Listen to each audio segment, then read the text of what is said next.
buenas noches a todos. Bienvenidos a nuestra actividad académica de la noche de hoy. Como siempre, para Grupo Leti es un placer poder estar de la mano de especialistas muy queridos por la comunidad y en el marco de una fecha muy importante que es el Día Internacional de la Prevención del Embarazo Adolescente. Tenemos este webinar de la noche de hoy. Para comentarles un poco, hoy el moderador de la actividad es el doctor José Luis Natera Cuña. El doctor José Luis Natera es especialista en ginecología y obstetricia de la UDO, especialista en ginecología infantojuvenil de la Universidad Central de Venezuela, Hospital JM de los Ríos, miembro titular de la Sociedad de Obstetricia y Ginecología de Venezuela, miembro de la Junta Directiva de la Sociedad Venezolana de Ginecología Infantojuvenil y miembro de la Junta Directiva de la Seccional Nororiental de la Sociedad de Ginecología y Obstetricia de Venezuela. A manera general, les comento que esta actividad está siendo grabada y será colgada por el canal de YouTube, el cual estará disponible aproximadamente en unas 72 horas. Muchísimas gracias nuevamente por su participación, doctores. Mucho éxito en la jornada de hoy y doctor Natera, los micrófonos son suyos. Hola a todos, muy buenas noches. Es un verdadero gusto estar hoy reunidos con todos ustedes, compartiendo esta actividad en el marco de la celebración o la conmemoración del Día Mundial de la Prevención del Embarazo No Planificado en Adolescentes, que se celebrará el próximo 26 de septiembre. En este sentido, la seccional nororiental de la Sociedad de Obstetricia y Ginecología de Venezuela, en conjunto con el Grupo Leti, hemos estructurado este webinar la noche de hoy con la finalidad de conversar sobre algunos aspectos importantes que tenemos que tomar en cuenta ante esta situación de embarazo en adolescentes. Pues bien, el Grupo Leti, con su programa Med Medicina, Educación y Desafíos, pues, y la seccional nororiental de la Sociedad de Obstetricia y Ginecología de Venezuela, queremos entonces agradecer la presencia de todos ustedes en la sala virtual el día de hoy. Tenemos el día de hoy un par de conferencistas de lujo que les voy a presentar a continuación. En primer lugar, tenemos la participación de la doctora Sofía Rivas, quien es médico cirujano, egresada de la Universidad Centro Occidental Lisandro Alvarado en Barquisimeto. Es especialista en ginecología y obstetricia de la Universidad Central de Venezuela, especialista en ginecología infantojuvenil también de la Universidad Central de Venezuela. Es miembro de la Junta Directiva de la Seccional Centro Occidental de la Sociedad de Obstetricia y Ginecología de Venezuela. Es miembro de la sección de anticoncepción de la Sociedad de Obstetricia y Ginecología de Venezuela y es miembro de la sección de adolescentes y miembro correspondiente de la Sociedad Venezolana de Puericultura y Pediatría, filial Lara. A continuación, tendremos la participación del doctor Paulino Vigil de Gracia, quien es médico egresado de la Universidad de Panamá, es especialista en ginecología y obstetricia, subespecialista en medicina materno-fetal, investigador distinguido del Sistema Nacional de Investigadores de la Secretaría Nacional de Ciencias, Tecnología e Investigación, es director científico de la Federación Latinoamericana de Ginecólogos y Obstetras del 2011 al 2017, ocupó ese cargo, es maestro latinoamericano de la ginecología y obstetricia por FLASOC en el 2021, past president de la Sociedad Panameña de Obstetricia y Ginecología, es miembro titular de la Academia Panameña de Medicina y Cirugía, miembro activo del Colegio Americano de Ginecólogos Obstetras, cuenta con más de 100 artículos publicados y autor de más de 11 libros de ginecología y obstetricia y un libro de metodología de la investigación. El doctor nos hablará sobre la preeclampsia en la adolescente embarazada.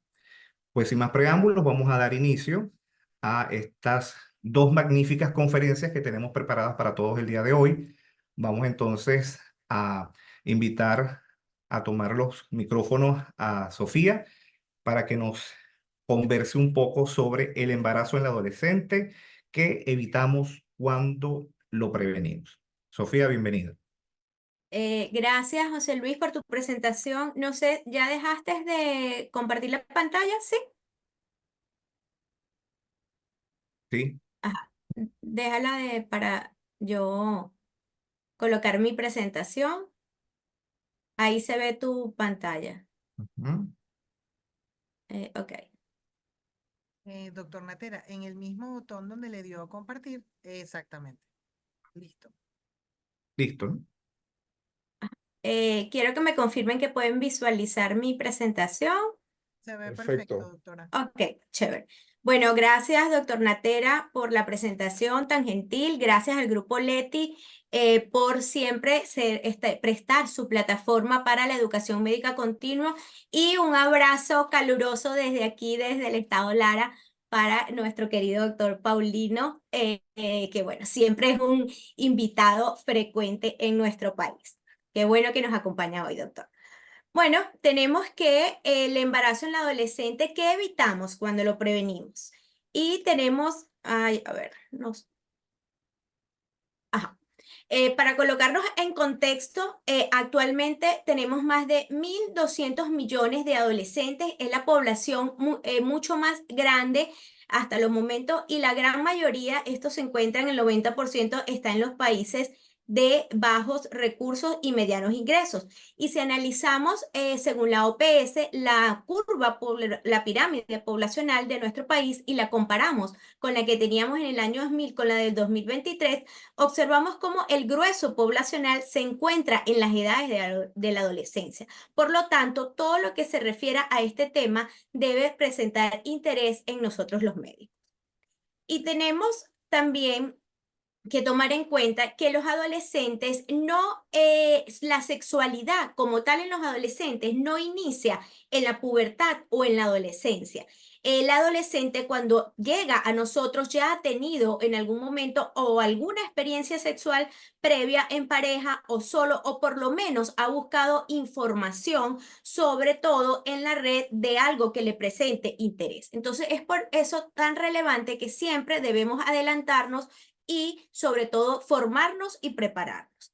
Y dado al comportamiento de los adolescentes, van a existir factores en los cuales nosotros vamos a poder actuar, que serían aquellos factores modificables, pero en definitiva hay factores no modificables que van a estar relacionados con la salud sexual y reproductiva de la adolescencia, porque son consecuencia del comportamiento y del estado orgánico como tal del adolescente. Entonces, los adolescentes tienen un mayor riesgo de contagio de las infecciones de transmisión sexual, tienen una alta fertilidad y tienen una menor percepción de riesgos. Siempre el típico, esto le puede pasar a mi amigo, pero a mí no me va a pasar, así como los encuentros sexuales generalmente no son planificados.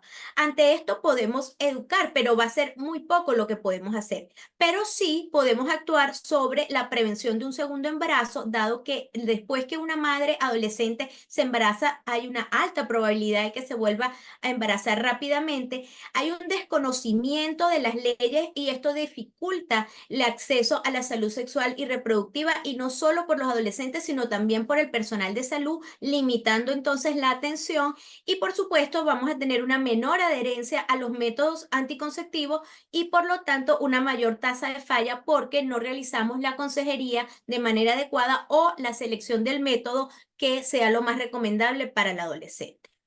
Entonces, en definitiva, la prevención del embarazo en la adolescente es tarea de todos y principalmente tenemos que enfocarnos en la educación sexual integrada al sistema educativo, lo cual está normalizado en nuestro país y sobre todo en aquellas comunidades donde hay una baja escolaridad.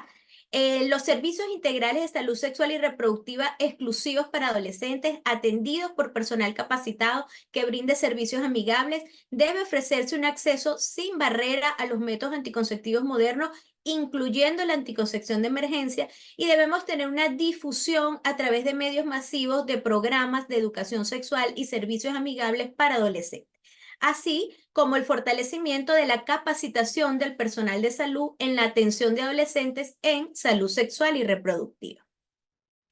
Entonces, mejorando el acceso, cumpliríamos con los objetivos que se llevaron a cabo en el Consenso de Montevideo. Tenemos que insistir en informar sobre la importancia de llevar una sexualidad responsable, la consejería en los métodos anticonceptivos, combatir los mitos que hay en torno a esto, mejorar los servicios amigables en los adolescentes, recordar que cuando trabajamos con adolescentes tenemos que tener la confidencialidad, es fundamental para lograrlo, y capacitar al personal.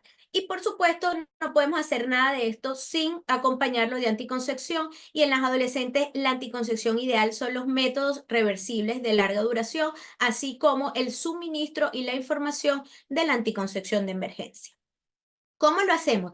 En nuestro país tenemos la LOMNA, donde en el artículo 50 establece que el adolescente a partir de los 14 años de edad tiene derecho a solicitar una consulta sobre salud sexual y reproductiva con confidencialidad y sin acompañante de un representante. Y tenemos también los protocolos clínicos de atención integral de las y los adolescentes, donde se establece toda una sección, la sección número 2, de cómo debe ser el manejo de la anticoncepción.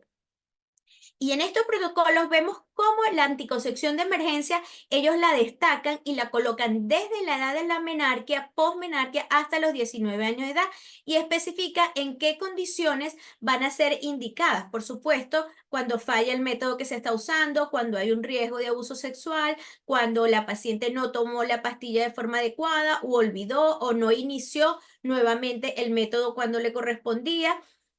O no estaban usando ningún método. Y vemos también cómo cuando la paciente tiene menos de 14 años de edad, es necesario que solicitemos a su representante legal un consentimiento informado para poder suministrar anticoncepción. Más no se niega la anticoncepción, solamente que necesitamos el consentimiento de los padres, porque la paciente menor de 14 años tiene una alta sospecha o riesgo de estar siendo víctima de un abuso sexual, y sobre todo cuando hay unas diferencias de edades mayores a 5 años entre la pareja y la paciente adolescente. ¿Cómo lo hacemos? ¿Qué necesitamos para indicar un anticonceptivo? Tanto la Organización Mundial de la Salud como el CDC y más recientemente la Sociedad de Obstetricia relanzó nuevamente su consenso de anticoncepción, y vemos que para indicar anticoncepción hormonal combinada, anticoncepción de solo progestágeno, implante subdérmico o un SIU liberador de levonorgestrel, solamente necesitamos un interrogatorio detallado, dar las instrucciones del método, informar de cómo va a ser el patrón de sangrado, lo cual es fundamental porque a veces la paciente tiene un abandono porque no sabía que no le iba a venir más la menstruación, y eso es lo único que necesitamos para indicar. No es limitante para indicar un anticonceptivo el hecho de que no se ha podido realizar el examen pélvico, la toma de presión arterial solo para los hormonales, pero no debe limitarse el uso si en ese momento no lo pudimos realizar. No es necesario examen mamario, no es necesario pesquisa de ITS, laboratorio de rutina, ni ecosonograma pélvico. Entonces, tomando esto como premisa, sabemos que la paciente que nos consulta por deseo de anticoncepción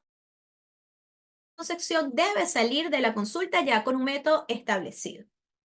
Y es ya indiscutible, tanto la Academia Americana de Obstetricia y Ginecología como la de Pediatría, la OMS, FLASO y una gran cantidad de instituciones académicas, la edad como tal en sí no constituye una razón médica para negar cualquier método anticonceptivo al adolescente. Y esto se planteó y sobre todo para poderle dar un acceso mayor a lo que corresponde a la anticoncepción reversible de acción prolongada. Para esto, la Organización Mundial de la Salud tiene muy bien establecidos los criterios de elegibilidad, donde tenemos en el bloque verde, es categoría 1 y corresponde a use el método en cualquier circunstancia. Y aquí tenemos la anticoncepción oral combinada, los parches, los anillos, la anticoncepción de solo progestágeno, los implantes y la de barrera. Y en categoría amarilla, no es que no lo use, es que puede usar el método generalmente, en general se puede usar. Entonces estaría la inyección, que correspondería a acetato de medroxiprogesterona, y el DIU o el SIU liberador de levonorgestrel.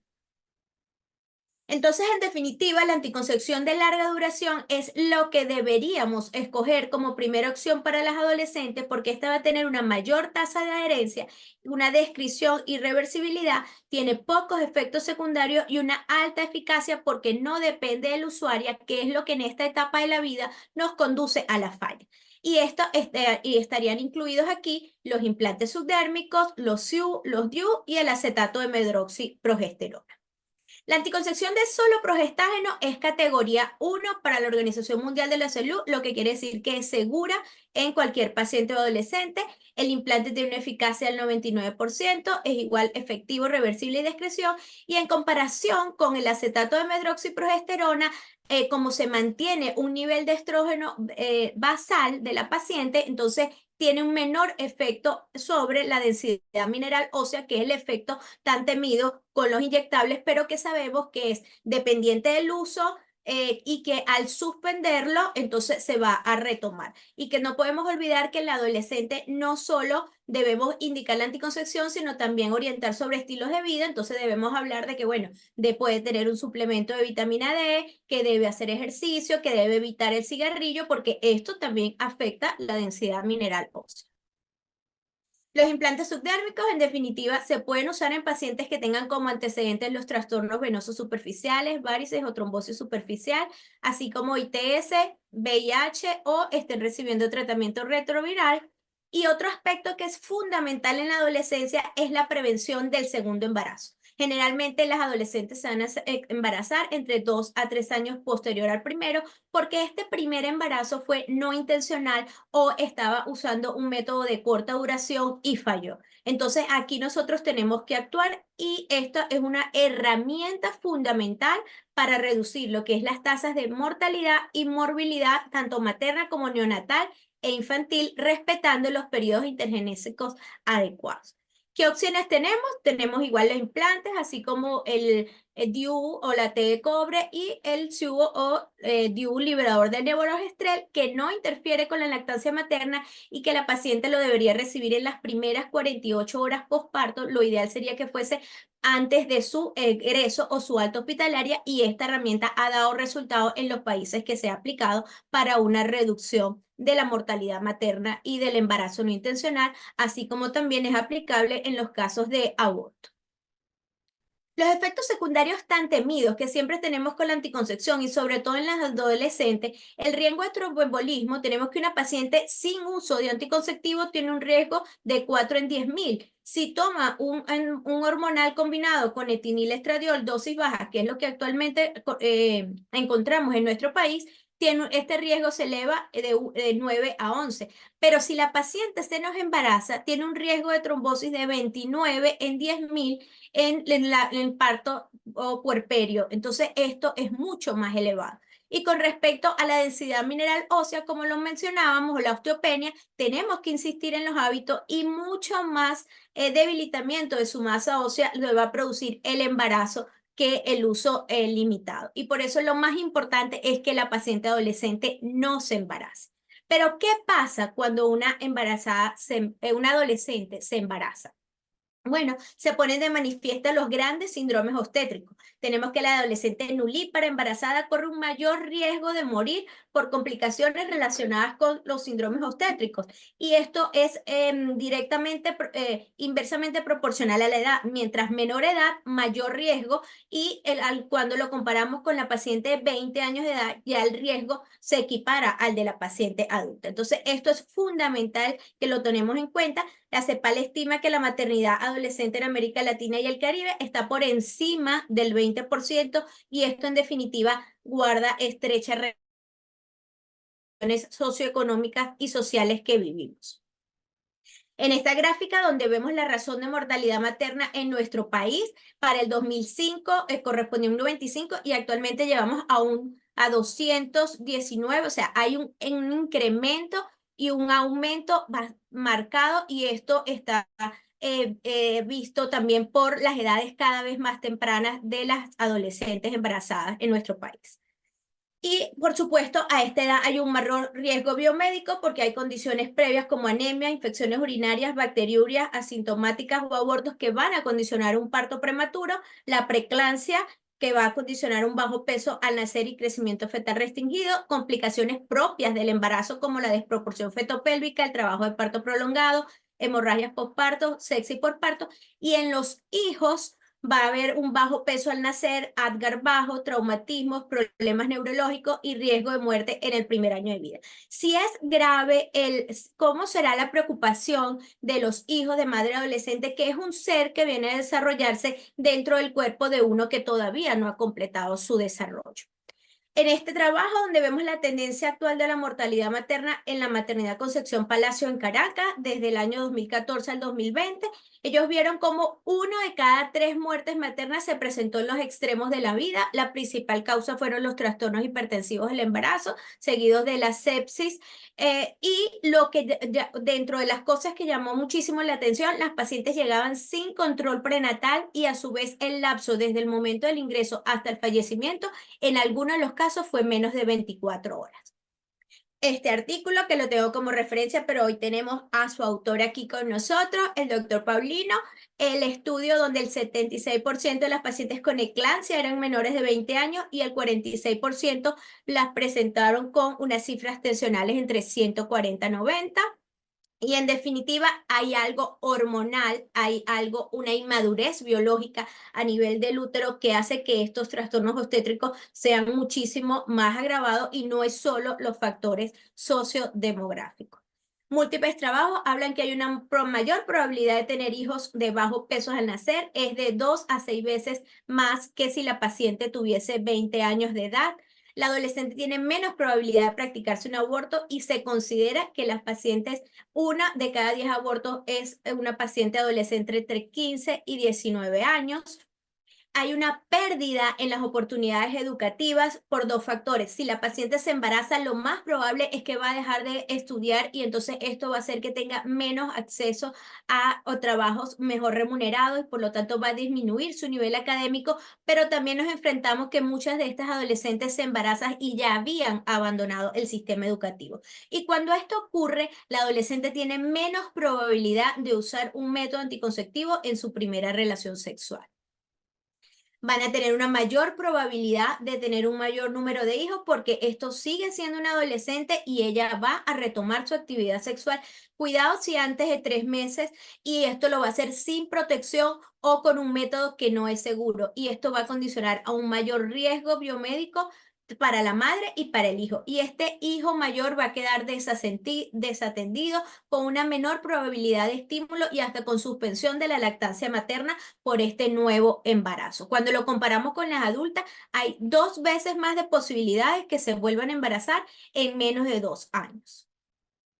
Entonces esto, pues obviamente se va a asociar a la pobreza y lo más triste es que es un círculo vicioso y le pone una cara femenina a la pobreza, porque esto es algo que se va a ir repitiendo de manera generacional, donde las que van a estar peor afectadas va a ser las que se encuentran en el área rural indígena, aumentando una creciente desigualdad, hogares uniparenterales, sin proyecciones académicas las madres, menores ingresos y en los hijos se ha visto un peor desempeño de las habilidades cognitivas, lo que condiciona a que la mujer tenga un mayor riesgo psicosocial. Y algo que muchas veces no tomamos en cuenta, pero que tenemos que revisarlo y cada vez más los invito a leer este trabajo sobre vidas robadas. Es un estudio multipaís sobre los efectos en la salud en la maternidad de las maternidades forzadas en niñas de 9 a 14 años, y es que muchas de estas niñas embarazadas han sido víctimas de abuso o simplemente de violencia durante el noviazgo. En los países donde realizaron el trabajo, Perú, Ecuador y Nicaragua, un alto porcentaje de las entrevistadas presentaron algún problema de salud mental como estrés, miedo, síntomas de depresión, ansiedad y estrés postraumático. Y lo que es más grave, 14% de las participantes en el estudio afirmaron haber contemplado la posibilidad de un suicidio durante el embarazo. Entonces estamos hablando de un problema que realmente tiene muchísimas aristas.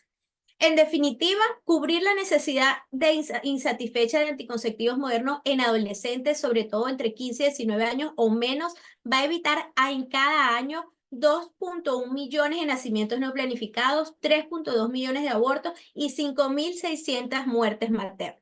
Tenemos que insistir que la consulta anticoncepción es una consulta de urgencia, no podemos postergarla, darla cuando la necesitemos. Siempre debemos recomendar el doble método anticonceptivo o método hormonal y el uso del preservativo. Escoger un anticonceptivo que sea apropiado, eficaz y aceptable para la adolescente y sea ella la que tome la decisión. Y el uso correcto del método, la adherencia y la adhesión, eso va a depender de la consejería que nosotros posteriormente le demos. No olvidarnos de la anticoncepción de emergencia. Cuando le hablamos al adolescente de la anticoncepción de emergencia o se la suministramos previo al encuentro sexual de riesgo, hay más posibilidades de que ésta la use y esta puede ser la única posibilidad que ella tenga de prevenir un embarazo no intencional. Finalmente, recordar que la inversión en atención del adolescente es una inversión que redundará en beneficios no solo para ellos, sino para generaciones futuras. Y como miembros de organizaciones académicas y sociedad científica debemos actuar como divulgadores de las mejores prácticas basadas en la evidencia, en la prestación de servicios anticonceptivos en las y los adolescentes y de manera de garantizar una educación que sea efectiva y de alta calidad, para poder superar lo que depende de nosotros, que son las barreras para una atención adecuada y eficaz. Muchísimas gracias.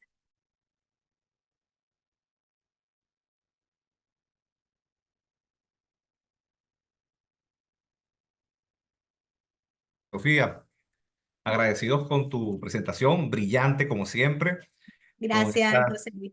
sí, estas cifras alarmantes. Realmente América y el Caribe es una región que desde pues, hace muchísimo tiempo viene dando altos índices de embarazos en adolescentes y todo lo que esto conlleva, no solamente los riesgos maternos y fetales, sino también todo social, el entorno económico que se puede ver afectado con esta terrible situación del embarazo no planificado ya durante la adolescencia. Importantísimo también señalar el acceso activo, quitarnos de una vez el tabú de que las adolescentes no son adecuadas, no son el grupo de edad adecuado para suministrar métodos anticonceptivos.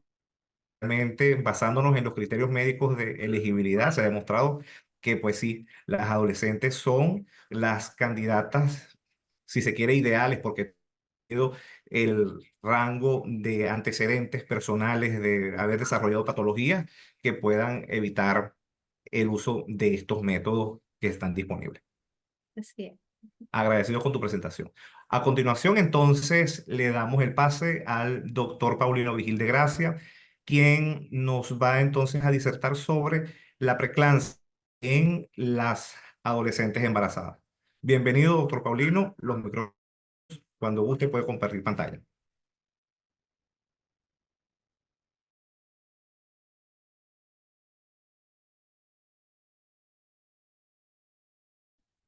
Buenas noches. Muchas gracias, doctor José, por la presentación. Para mí es un privilegio compartir con ustedes. Como siempre, un lujo estar al lado de Sofía compartiendo sus experiencias también en estos temas. Gracias a los organizadores por pedirnos la participación, especialmente con el concepto de preeclampsia, eclampsia y embarazo en adolescentes. Yo pongo como título, subtítulo, igual manejo.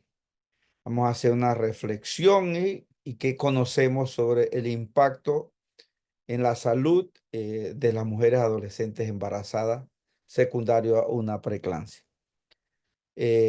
Insisto, siempre no tengo conflicto de interés con este tema. Ningún producto o medicamento que se tocase aquí tiene alguna relación comercial conmigo. Lo hago siempre defendiendo la ciencia, defendiendo la evidencia. Ese es mi único interés. A ver, hablar de preeclampsia, eclampsia o de trastornos hipertensivos del embarazo es hablar de la complicación más común en las mujeres embarazadas. Sobre todo desde el punto de vista del impacto en salud materna. De hecho, los trastornos hipertensivos del embarazo están entre las principales causas de muerte materna. Si buscamos Latinoamérica y el Caribe, es la segunda causa de muerte, pero muy, muy estrecha con hemorragia obstétrica. Y en varios de nuestros países, la hipertensión de embarazo es por mucho la principal causa de muerte materna. Si nos enfocamos el punto de vista perinatal, neonatal, resulta ser que es la principal causa de morbimortalidad perinatal, la preeclampsia y eclampsia. De hecho, es causal de una gran cantidad de prematuridad ocurrida por iatrogenia, porque hay que interrumpir el embarazo por dicha complicación en la madre. Interesante, pero hay datos que nos alarman. Sofía nos ha hablado muy claro sobre el impacto de las embarazadas adolescentes, pero veamos este enfoque. En el mundo no desarrollado, se estima, se calcula que entre el 15 al 20% de los nacimientos son de madres adolescentes. Eso en términos generales. Pero hay países nuestros que la tasa de nacimiento adolescente está cerca del 30%. Son números alarmantes estadísticamente. Si lo vemos de otra forma, aún peor, el 85% de los nacimientos de madres adolescentes son de países no desarrollados. Es decir, solo el 15% de nacidos de madres adolescentes se dan en primer mundo. El problema real es de nuestros países. Y datos alarmantes, también, Sofía nos presentó unos datos ahí de básicamente 1/3 de muertes en edades extremas, pero extremas de la vida, de la edad reproductiva, obvio. Sin embargo, se estima, se calcula que el 25% de las muertes maternas en países no desarrollados, no industrializados, como le quieran llamar, son de madres adolescentes. Es decir, de 4 madres que mueren en nuestros países, una era adolescente. Repito, números alarmantes que siempre tenemos que tener presente cuando tenemos una embarazada en edad adolescente. Para que tengan una idea un poco más clara, vamos a compararnos con otros países. Embarazos adolescentes. En Latinoamérica y el Caribe, en nuestra área, se estima 65 nacimientos por cada 1.000 mujeres adolescentes. En Estados Unidos, esto es 23.2 por 1.000 mujeres. Vean ustedes, 1/3 menos. Pero si seguimos y vamos a Reino Unido, 6.8, ¿sí? Por 100.000 mujeres. 6 veces menos que en Latinoamérica y el Caribe. Y si vamos a Dinamarca, Holanda, 1.1 nacimiento por 1.000 mujeres en edad reproductiva adolescente. ¡Wow! El problema real de los embarazos adolescentes, nos guste o no, está en nuestros países. Los que tenemos que enfrentar principalmente este problema somos nosotros. También debiéramos ser nosotros los que aportemos, desde el punto de vista de investigación, las estrategias para el abordaje de estas pacientes. Desafortunadamente, muchas investigaciones de este tema no vienen de nuestros países. ¿Por qué? Porque publicamos menos o no publicamos y simplemente países de primer mundo con menos experiencia publican más y son los que dan los conocimientos y seguimos incluso lo que ellos dicen. La culpa no es de ellos, ¿ah? La culpa es nuestra, que tenemos los pacientes, la patología y no publicamos. En general se calcula, se estima que por cada 10 nacimientos de madres adolescentes, 9 ocurren en países de bajos y medianos ingresos, los nuestros. Por todo esto que he comentado en las diapositivas anteriores y esta, el embarazo adolescente es considerado un problema de salud pública. Eso es contundente, eso no hay la menor duda. Lo recalcó muchísimo Sofía.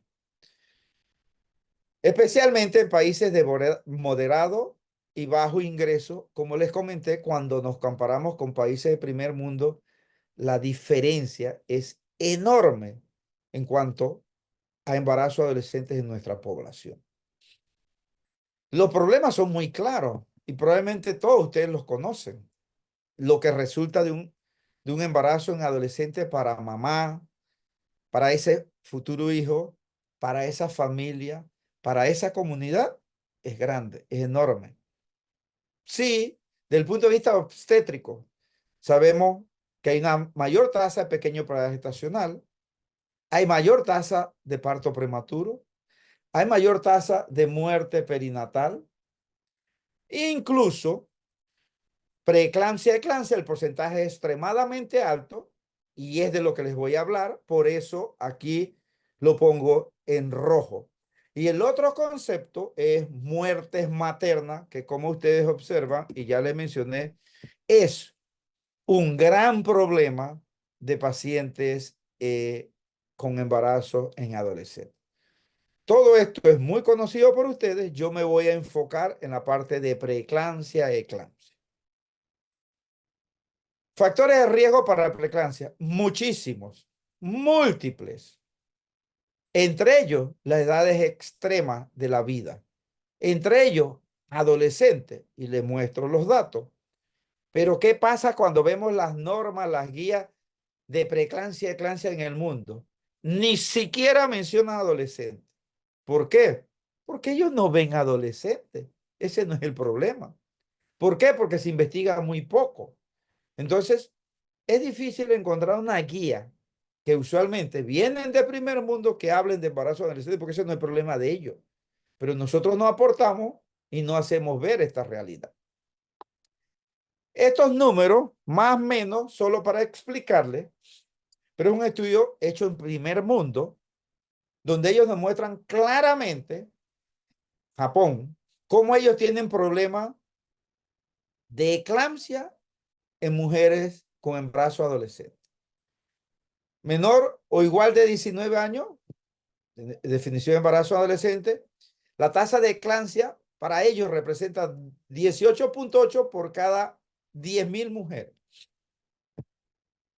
Vean ustedes cómo al aumentar la edad materna, disminuye la posibilidad de eclampsia. Si nosotros analizamos preeclampsia y edad materna, pareciera ser igual, sí, pero el gran problema está en las eclampsias, que es 3 veces superior solo por el hecho de ser adolescente. Ellos hicieron un análisis extremadamente interesante y nos demuestran que por cada año de vida que aumente la paciente hasta terminar la adolescencia, empezando desde los 12 años, disminuye en 3% la posibilidad de riesgo de eclampsia. En otras palabras, a medida que tenga un año menos la adolescente, aumenta en 3% el riesgo de eclampsia. Estudio extremadamente interesante, hecho en un país de primer mundo, donde hay poca incidencia de eclampsia. Igualmente, Canadá nos hace un análisis mostrándonos cómo mujeres con eclampsia, mujeres sin eclampsia, vean ustedes, la edad adolescente a 15 a 19 años es un enorme factor de riesgo. Vean ustedes, mujeres con eclampsia, mujeres sin eclampsia y esta edad es casi 3 veces superior la posibilidad de eclampsia en embarazo adolescente. Cuando usted evalúa las otras edades, el porcentaje se mantiene muy similar uno en el otro lado, pero en la edad adolescente se dispara el riesgo de convulsionar por hipertensión solo por ser adolescente. Este es un estudio que nosotros incluso publicamos en la revista venezolana de ginecología obstetricia hace muchos años atrás, de Panamá. Hicimos análisis en Panamá, en toda la población panameña con embarazos adolescentes, buscando diferentes marcadores, diferentes condiciones, pero nos llama poderosamente la atención que trastorno hipertensivo del embarazo, vean ustedes cómo se dispara. Incluso es el doble entre 12 y 15 años comparado con 16 y 19 años. Vean ustedes esto, más que el doble. Y esto baja a medida que superamos la edad adolescente y un factor altamente significativo. Es decir, primer mundo, súper desarrollado el país de primer mundo o tercer mundo, los trastornos hipertensivos de embarazo, especialmente la eclampsia, se convierte en algo ligado a la edad adolescente, a la embarazada adolescente. Este estudio, que lo comentó Sofía, vamos a explicarlo en detallito. Es un estudio que hicimos con una población en Pereira, Colombia. Y vean ustedes varias cosas de toda esta población. Estudiamos 171 pacientes con preeclampsia y eclampsia y las dividimos a adolescentes y 20 años y más.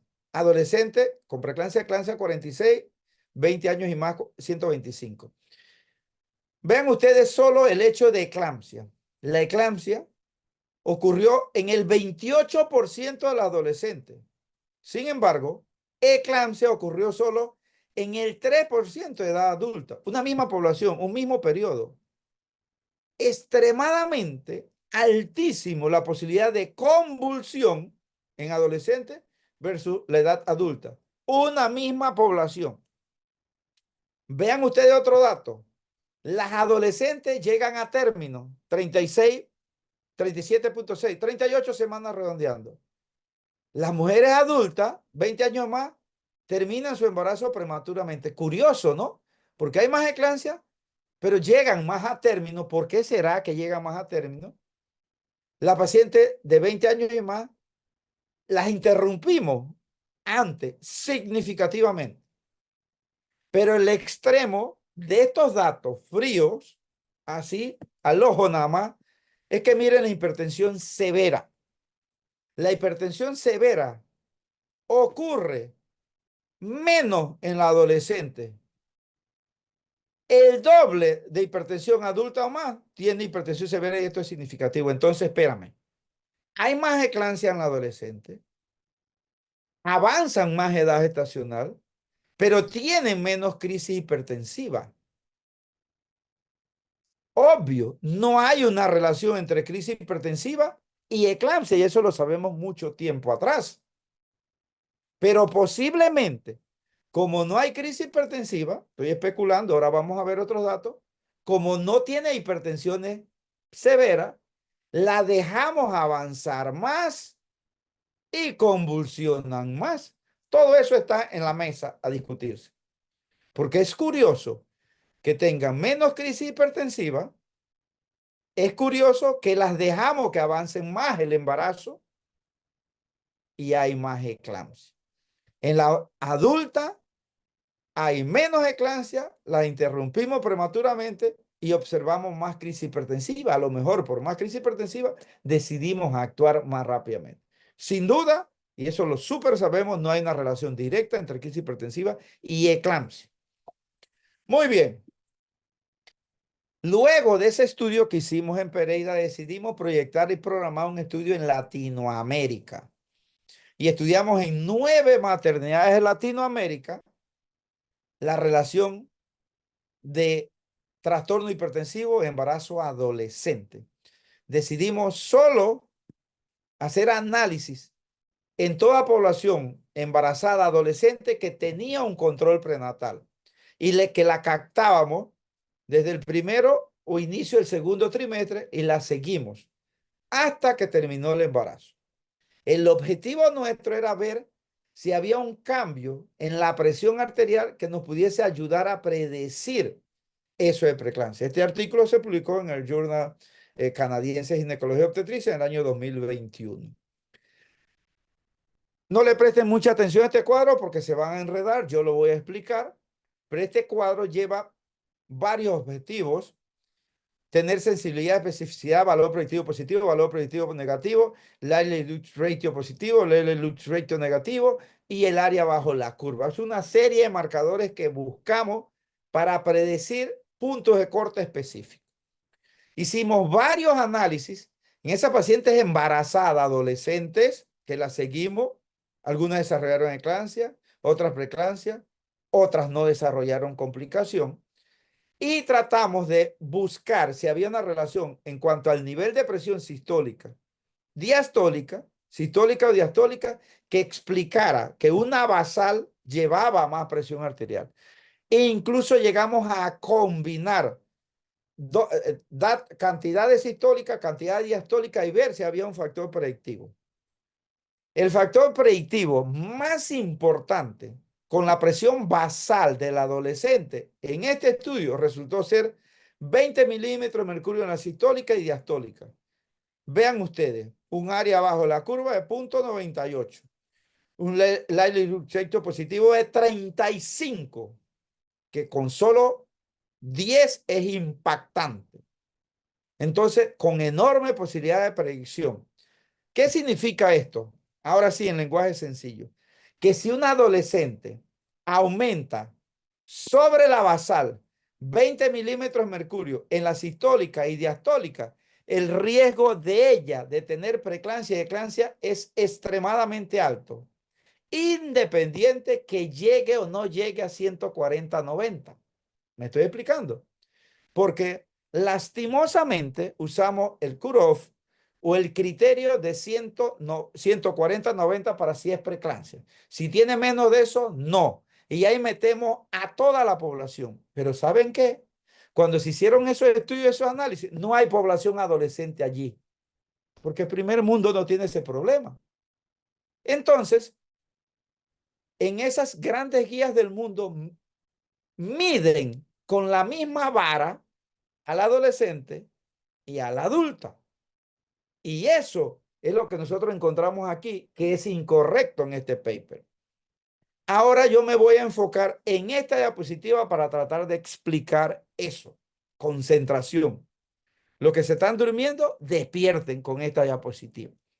Los que están viendo la conferencia, esta es la diapositiva más importante de esta conferencia. Veamos. Vamos a simular dos condiciones diferentes. En adolescente y en adulta. Adolescente hasta 19 años. Adulta 20 años y más. Y vamos a ver, según los libros, según los estudios, cuál es la presión basal usual normal en adolescentes. ¿Saben cuánto es? 90-60. Busquen los libros de pediatría. Busquen los libros de adolescentes. Esta es la presión basal usual. Pero esta presión no es la misma en la adulta. En la adulta, en la niña de 30 años, en la niña de 35 años, la presión basal, o de 20 años, la presión basal es 120-80. Entonces, pero la niña adolescente no tienen estas presiones en términos generales, sino que 90-60. Entonces, quédense con este número en mente. Esta es la basal, normal. Vean la tarjeta de control prenatal. Que vas a encontrar algún adolescente con presión un poco más baja y adulta con un poco. Ok, pero este es el promedio. Y esto es lo que está en los libros. Vamos a simular, repito, y vamos a aumentarle 20 milímetros de mercurio en la sistólica y la diastólica, como encontramos en nuestro paper, en nuestro estudio de más de 1000 pacientes embarazadas adolescentes que le medimos la presión arterial en todo el embarazo. Y vamos a aumentarle 20 milímetros en la sistólica, de 90 quedará en 110, de 60 quedará en 80, perfecto. Le he aumentado eso, 110, 80. Esa paciente le llega a usted a su consultorio a las 30 semanas y usted la manda para su casa, 110, 80, va para su casa, ¿cierto? Vamos a la niña de 30 años que tiene 120, 80 y le vamos a aumentar los mismos milímetros.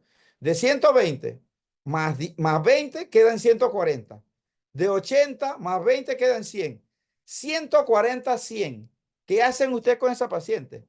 ¿La hospitaliza o la clasifica como preeclampsia y empieza a darle un manejo? ¿Sí o no? El cuerpo de esta adolescente recibió un impacto de 20 milímetros en la sistólica y 20 milímetros en la diastólica.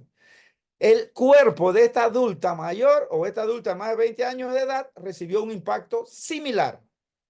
Pero usted está actuando diferente. ¿O no? ¿Y por qué usted está actuando diferente? Porque las guías dicen que para que sea preeclampsia tiene que tener 140, 90 o más. Y esta tiene 110, 80. Pero este cuerpo está recibiendo un impacto idéntico al impacto de esta paciente. El mismo, pero usted la está manejando diferente. Pero vamos a poner el escenario peor. Vamos a subirle 40 milímetros de mercurio.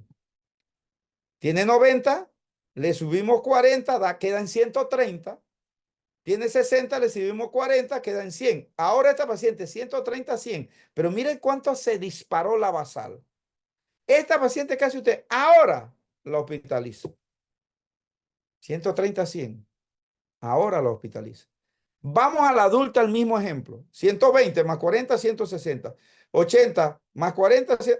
¡Wow! Tiene crisis hipertensiva, tiene crisis hipertensiva. ¿Qué hace usted con esta paciente? Le pone sulfato de magnesio, le pone antihipertensivo, interrumpe el embarazo, hace todo con esta. Con esta, tranquilo. ¿Por qué? Porque usted está usando niveles de presión para tomar decisiones diferentes. Pero una cosa es adolescente y otra cosa es adulto. Pero en nuestra guía hablan igual. Medimos con la misma vara adolescente que adulto. Y esto es incorrecto. Entonces ahora yo le digo, ¿cuántas adolescentes usted ha visto que convulsione con 130, 80? Yo, muchas. Ay, eso no es eclampsia. Eso es eclampsia típica. Cuento. Esa niña, esa bebé, ha recibido un impacto en su organismo más fuerte incluso que la adulta. Pero como no ha llegado a ese nivel, eso no es preeclampsia, eso no es eclampsia. Convulsiona, entonces ahora corremos todos, porque la estamos midiendo con valores totalmente diferentes, porque aportamos poco en nuestros países para que el primer mundo se dé cuenta que esto hay que cambiarlo. Por eso es que nos hemos enfocado con un par de investigaciones de preeclampsia en adolescentes, tratando de hacer ver que no podemos seguirlas midiendo igual. Por eso necesitamos ustedes que aporten a este tema, aporten. Hay muchas pacientes, pero lo que no se publica no existe. Por más que usted tenga experiencia, por más que usted vea, si usted no lo publica, no existe y nadie lo va a tomar en cuenta, lamentablemente. Entonces seguimos. Factores asociados como responsable mayor y es controversial. Factores socioeconómicos que influyen en el adolescente, está bien, mal control prenatal. Algunas inician control prenatal muy tarde porque no saben estar embarazadas, porque están escondiendo un embarazo, porque nadie les cree, por lo que sea, porque no le dan importancia a esto. Wow, muchas cosas que ustedes lo saben muy bien. Bajo nivel de educación, se empeora la educación, se empeora la pobreza en este tipo de población, lamentable. Casi siempre son solteras, usan drogas, usan muchas cosas, no se cuidan de nada, no les importa el embarazo, no tienen idea qué es esto. Hay un estrés psicológico, salí embarazada, no voy a la escuela, mi papá no me quiere, mi mamá no me quiere, todo el mundo, wow, mi novio me dejó, hay de todo. Y lo que ya dije de droga. Entonces, y ese es de los problemas que hay en esta paciente, que todos lo conocemos. Pero encima de eso, lo pongo en rojo, usamos los mismos criterios diagnósticos en la adolescente que en la adulta. Pues encima que están con todo esto en contra, las medimos con la misma vara, la adolescente que la adulta. Y ejemplo, hipertensión, que es lo que yo he tocado esta noche con ustedes. Preeclampsia, eclampsia, jóvenes, miren esta premisa. Es muy frecuente en adolescentes, sobre todo eclampsia. Les mostré los datos y ustedes lo saben. En nuestros países es frecuente el embarazo en adolescentes. Entonces, entre más embarazo adolescente tenemos, más eclampsia vamos a tener. Obvio, entonces, si disminuimos los embarazos adolescentes, disminuirá la eclampsia. Fácil. A veces alguno en estos escenarios docentes, doctor, deme una forma de disminuir la eclampsia para los embarazos adolescentes. Pues elimíname eso para que tú veas cómo se viene abajo. No solo la eclampsia, hasta la mortalidad, si un 25% es responsable de adolescentes. Ahora, ¿cómo combatir, cómo entrar sobre el embarazo adolescente? Ese es el tópico interesante. Entonces, por eso digo, por lo tanto, una de las grandes estrategias en disminuir la eclampsia en Latinoamérica es evitar los embarazos adolescentes. Esa tarea la pasó primer mundo. Solo el 15% de los embarazos adolescentes en el mundo ocurre en primer mundo. Entonces, pero el 85 a 90% ocurre en nuestros países. Alta tasa de eclampsia, de mortalidad. y de muchas complicaciones el embarazo adolescente. Mientras siga en porcentaje altísimo, este problema no lo vamos a acabar. Uno de los grandes impactos en el mundo con la preeclampsia y eclampsia ha sido la disminución de los embarazos en adolescentes. Solo esa estrategia. Entonces, eclampsia en toda la población. ¿Por qué es muy alta la eclampsia, la preeclampsia en Latinoamérica, en nuestra área? Sí, ustedes lo saben, no control prenatal. Un ejemplo, COVID. En COVID se nos dispararon las eclampsias, la muerte, la preeclampsia del mundo, pues no hay control prenatal. Nacimientos en casa, eso se sigue viendo mucho en nuestros países, no así en primer mundo. Diagnóstico incorrecto o tardío, aquí falla el médico, falla el profesional de salud. Ah, no, es que eso no, es que eso es leve. Ah, que eso no es preeclampsia. Ah, no, esperen en su casa. Les dan tratamiento ambulatorio de preeclampsia. ¡Wow! Terrible. Vamos a tener consecuencias como las que estamos viendo. Manejo inadecuado. Alta frecuencia de embarazo adolescente es un problema, lo acabo de explicar. Y usar de nuevo, gran problema, la misma definición. La misma vara que usa en adultos, la usa para medir adolescentes. Terrible. Vean primer mundo versus tercer mundo. Vean esa diferencia y analicemos lo que acabamos de decir. Y ya casi terminando, la definición de preeclampsia o hipertensión gestacional requiere presencia de presión arterial sistólica 140/90 o más, diastólica 90 o más. Eso es una norma en todos lados, impuesta por primer mundo, porque como no publicamos nosotros, nadie nos escucha. Términos generales. Estos valores no toman en cuenta la edad del paciente. No dice por ningún lado. Dice 140/90 y cierra la boca y no hable y no diga nada. Silencio. No toman en cuenta la edad del paciente. No toman en cuenta que no es lo mismo adolescentes que adultos mayores. Pero los libros de pediatría hablan que la presión arterial del adolescente es diferente a lo del adulto, y los libros de los adultos, y no estoy hablando de libros de ginecología y obstetricia, estoy hablando de libros de cardiología, de hipertensión, de medicina interna, lo que usted quiera, señalan claramente la definición de presión normal en adolescente y adulta, y es diferente. ¿Y por qué para preeclampsia usamos el mismo punto de corte? Entonces, posiblemente el usar los criterios de presión arterial usados en adultos lleve a mayor frecuencia de eclampsia adolescente por diagnóstico tardío. Sé por qué ese estudio en Pereira, Colombia, nos muestra claramente que las eclampsias son enormemente más frecuentes en la adolescente. Pero ese mismo estudio nos hace ver claramente que los embarazos demoran más tiempo, 3, 4 semanas más, porque usted la interrumpe más tarde. Y también que esa paciente tiene menos crisis hipertensiva. Entonces significa que como la adulta tiene más crisis hipertensiva, usted actúa más rápido y termina más prematuramente. ¿Se dan cuenta? Una relación muy, muy directa. Entonces, lastimosamente, se sigue manejando igual la adolescente que la adulta. Hay que seguir empujando esto, pero no se va a empujar porque yo diga esto o porque he publicado 3, 4 artículos en adolescentes. Se va a empujar que muchos más estudios salgan, muchos más estudios se publiquen en revistas de impacto, revistas indexadas, lleguen, y los que sabemos de esto, más que los que sabemos, los que vemos esto, nos hagamos sentir. De lo contrario, primer mundo seguirá diciendo que para ellos, adolescentes, no es un problema. Jóvenes, un mensajito final, siempre lo dejo. El que no lee frecuentemente o quien no se actualiza, solo conoce y vive del pasado. O ahora de los comentarios en los pasillos. O ahora de los expertos en las redes sociales, que hay montones de expertos en redes sociales que no sirven para nada, pero los seguimos. Jóvenes, los conocimientos médicos cambian un 50% cada 3 a 5 años. Es probable que si me invitan en 3 a 5 años este mismo tema haya cambiado algo, porque así es la ciencia, así es la evidencia. Y bueno, para los que me siguen en las redes, en Facebook, en Instagram, quita mi correo, en el canal de YouTube, que a veces subimos algunas cosas. Y si quieren fighting o pelea o algo, ahí estamos en Twitter también para guerrear.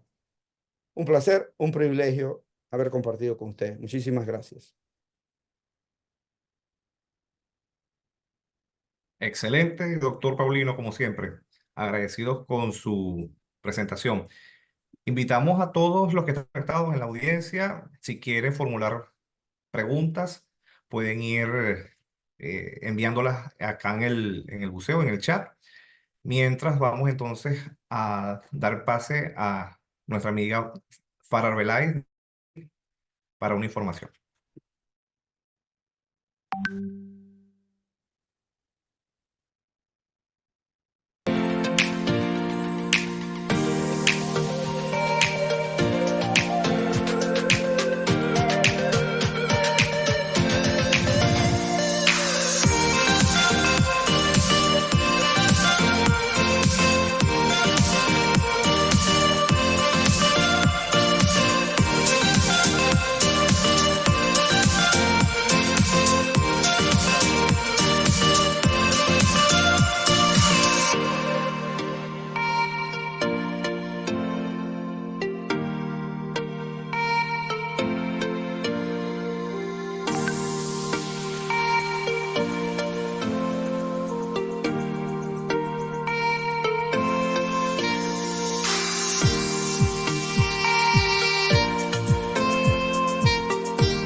Doctor José, para que por favor encienda el micrófono, que no lo escuchamos.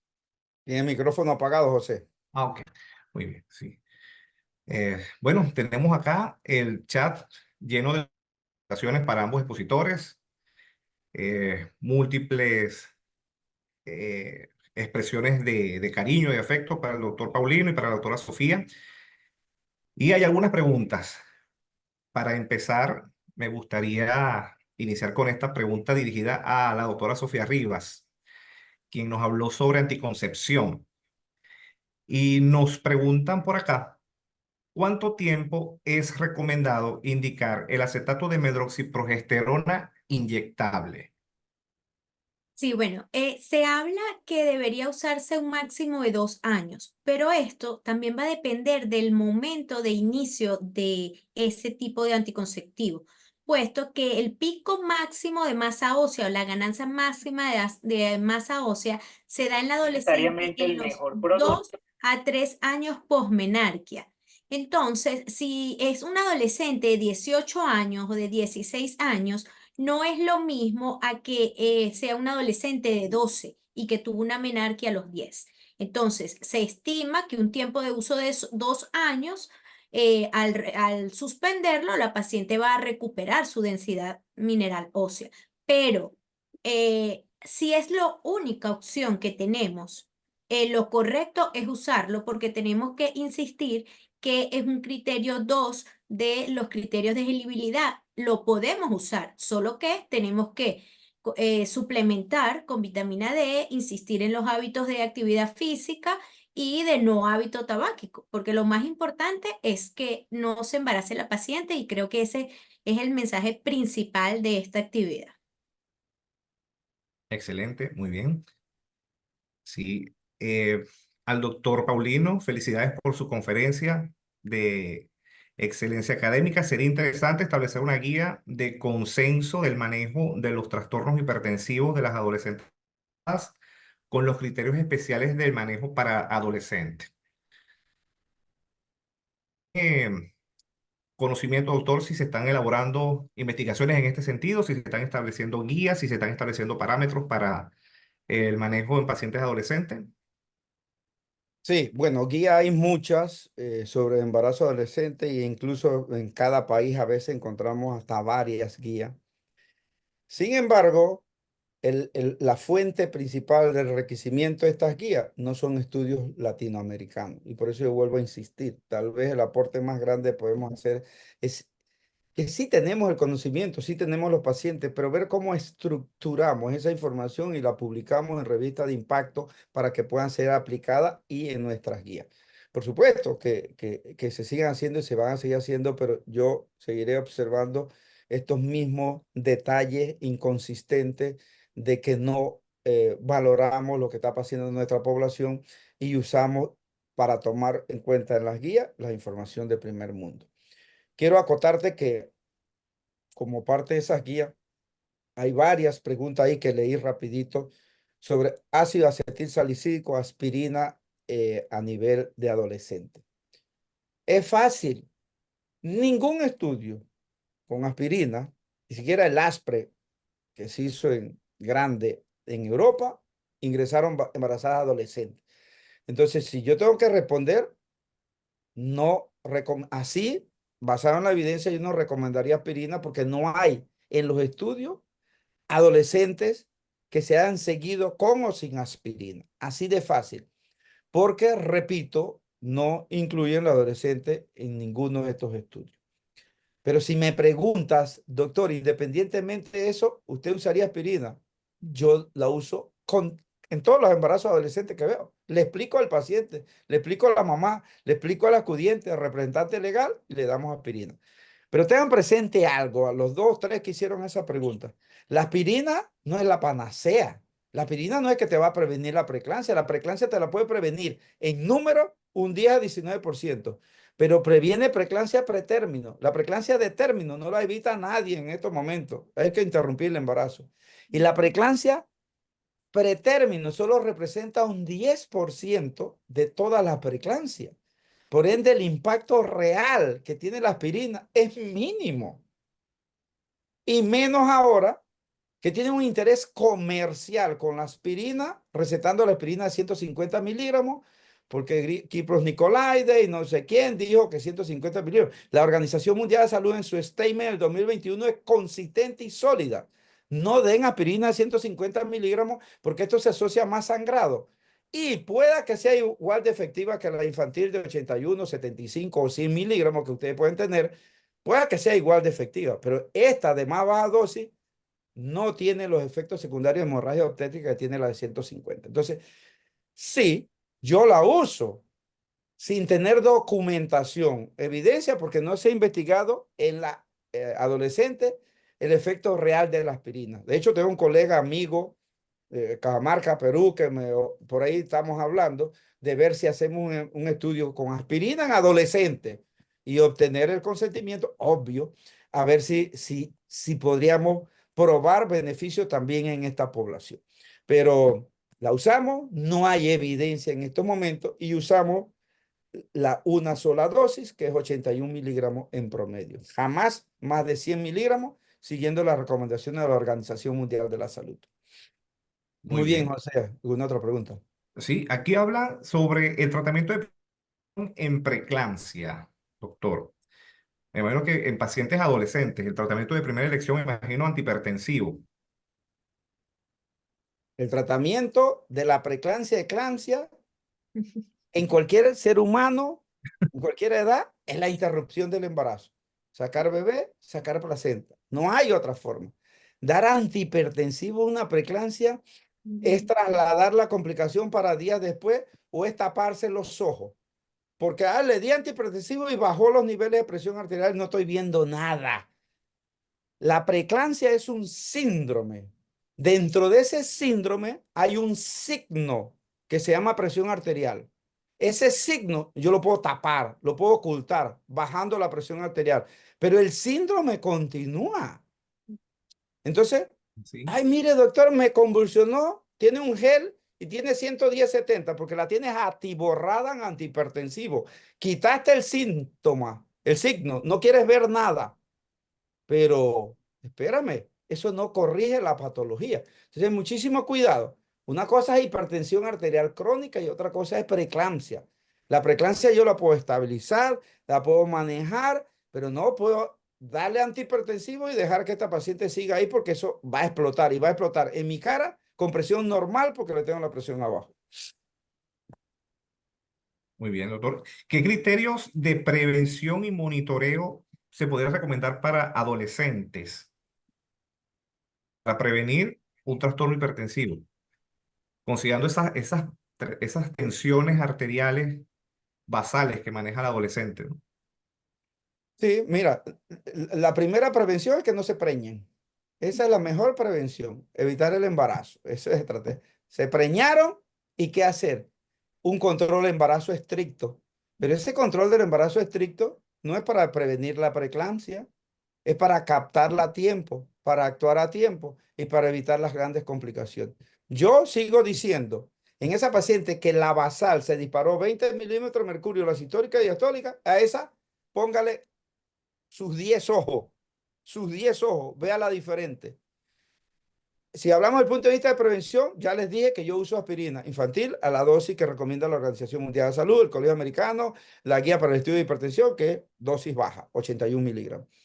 Y ya eso es lo que pudiésemos hacer, pero sí, si nuestro objetivo es evitar preeclampsia y eclampsia del adolescente, la clave sería que no se preñen, pero se preñaron, entonces un control estricto de ese embarazo es clave para diagnosticar a tiempo, actuar a tiempo, vigilando el 20-20 que ya les mencioné, usando la aspirina. Muy bien. Doctora Sofía, quienes la conocemos sabemos que es profesora de la anticoncepción y en adolescentes pues es una banderada.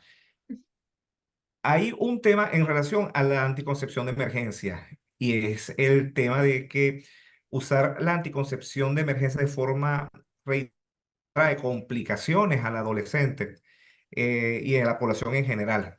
Se ha tejido una matriz de opinión en cuanto pues, al uso sistemático de la anticoncepción de emergencia, que pues no debería realizarse, no debería usarse los anticonceptivos de forma rutinaria, evidentemente no se debería, pero aparte de esto se habla o se teje una matriz de opinión de que puede producir unas complicaciones mucho más importantes en las pacientes que utilizan la anticoncepción de emergencia. ¿Nos podría aclarar un poquito sobre? Sí, bueno, la anticoncepción de emergencia es una dosis de levonorgestrel que va a frenar la ovulación. Entonces tenemos que quitarnos el primer mito que en un momento se pudo haber surgido que se pensaba que iba a ser un abortivo o iba a producir algún daño en el embarazo. Lo primero que tenemos también que borrarnos en la mente es que ningún anticonceptivo es teratogénico. Entonces eso tenemos que tenerlo muy claro. Los criterios médicos de elegibilidad, la anticoncepción de emergencia se puede usar cuantas veces sea necesaria. No hay un número específico. ¿Qué es lo que nosotros tenemos que hablar con las adolescentes?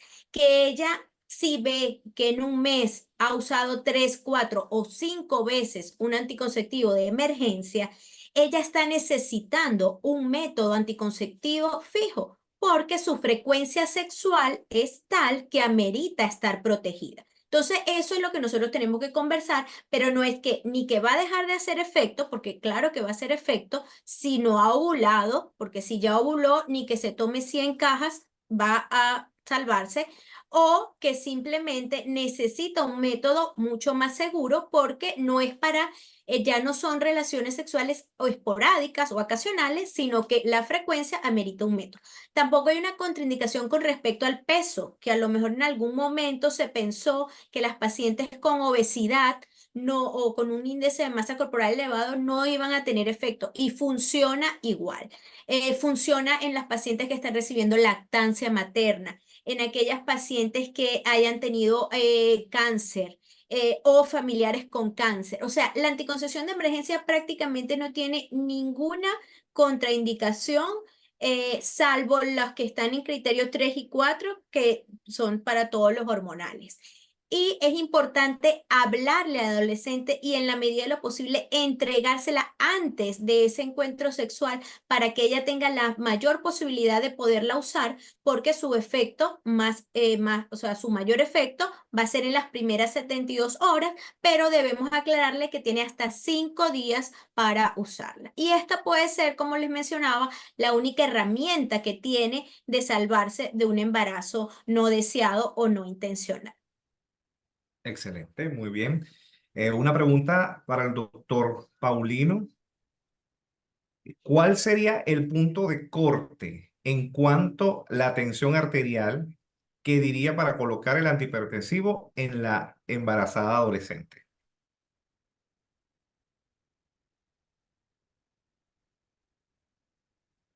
Tiene el micrófono, doctor. A ver, y es que si es una preeclampsia, yo no tengo por qué usar antihipertensivos si la paciente no está hospitalizada. La paciente tiene que estar hospitalizada. Y yo usaría antihipertensivo en crisis hipertensiva. O sea, yo no quiero enviar un mensaje que dando antihipertensivos resuelve una preeclampsia porque eso es falso. Eso lo hacen mucho. Error. Eso es lo que nos está dando grandes complicaciones, muerte, óbito, gel, porque estamos dando antihipertensivo a la preeclampsia y la estamos incluso manejando ambulatoriamente. Antihipertensivo a preeclampsia. A ver, búsqueme en ese libro, búsqueme ese paper. Sin embargo, si la preeclampsia tiene crisis hipertensiva, hay 3 opciones para crisis hipertensiva: la betalol, hidralazina, nifedipina, para crisis hipertensiva, para yugular la crisis hipertensiva. Entonces, esta mujer adolescente, peor, yo no manejaría con ningún antihipertensivo, ninguna adolescente, si no está hospitalizada. Y el mensaje es que yo tengo que interrumpir en algún momento a esa paciente porque no hay forma de pararla. De lo contrario, los números no van a seguir fallando. Mucho cuidado. Estamos creyendo que, yo le estoy dando antihipertensivo, no va a pasar nada. Y lo estamos creyendo en mujeres adultas, adolescentes. Vean las estadísticas, analicemos las estadísticas, analicemos por qué se nos siguen complicando esta paciente y llegando todos los días a preeclampsia. ¿Por qué? Y la están manejando con antihipertensivos. Ahí es que no sirvió. Vamos a cambiarle la dosis, vamos a subirle otra dosis. Vuelvo a lo mismo. Estás tratando un signo de un síndrome. Y eso no funciona en ninguna parte del mundo. Mucho cuidado. Entonces, no doy antihipertensivo a adolescentes. Hay que interrumpir el embarazo. Excepto con crisis hipertensiva, en el hospital, allá lo usamos. Clarísimo el mensaje, doctor. Muy bien. Bueno, agradecemos a todos los reunidos esta noche con nosotros, más de 180 personas que nos acompañaron en estas estupendas conferencias de la tarde de hoy. Queremos agradecer a nuestros conferencistas, quienes nos dieron excelentes aportes, dieron excelente información actualizada y pues nos despedimos, quedamos ya con ustedes para una próxima oportunidad. Agradecemos al Laboratorio Leti por su plataforma, por su gentileza de permitir llegar a todos ustedes. Y bueno, no me queda más sino y desearles feliz noche a todos. Feliz Feliz noche para noche. todos. Un abrazo. Solamente Chao. recordarles que esta José, actividad está siendo Sofía. grabada y será colgada en la página web la página de YouTube de Grupo Leti. Allí podrán tener acceso a todas estas maravillosas conferencias. Gracias a todos nuestros conferencistas. Y ya tomo nota de cosas que pidieron por allí, así que de seguro pues vamos a estar apoyándolos en lo más que puedan. Así que bueno, muchas gracias a todos. Feliz noche y que tengan feliz Gracias, noche. doctor, un placer. Gracias, José Luis, para siempre tan amable. Chao. Chao, buenas noches, hasta luego. Chao.